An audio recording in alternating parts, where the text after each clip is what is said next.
औकात में कि हिंदुस्तान है।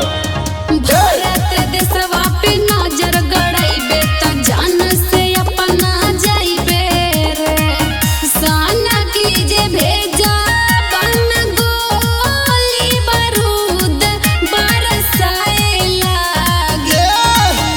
अरे भारत के वीरवन के मोहर लागी त पाकिस्तान में सोहर गवाए लागी।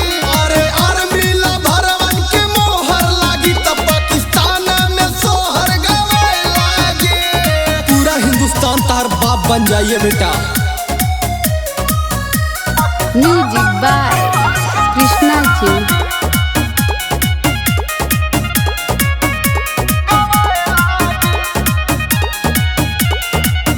गांधिया सुभाष चंद्र रहले महान हो देश के आजादी खातिर देई दिहल जान हो। हाँ, वीर सपूत रहले भारत माता के।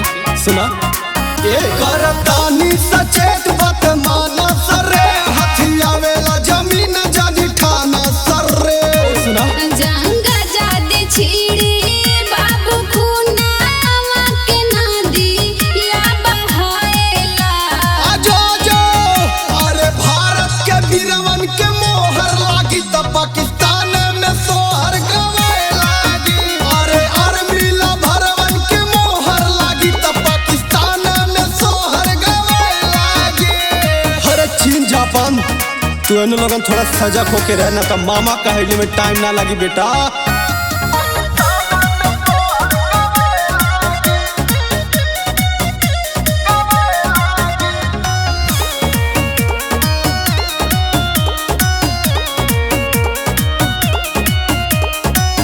वारनिंग देत बड़े कृष्ण पुजारिया सुन लो खड़े खड़े चीर देहिया जया शिकारिया। कश्मीरा पे नजर गड़ैबे जे रे बेटा कुत्ता के मौत मारल जाइबे तेरे। और सुन गाम गाढ़ी तोर पाटीदारी अभिमान कहाए लागी। अरे भारत के वीरवन के मोहर लागी त पाकिस्तान में सोहर गवाए लागी। अरे अर्मिला भरवन के मोहर लागी त पाकिस्तान में सोहर गवाए लागी। जय हिंद जय भारत।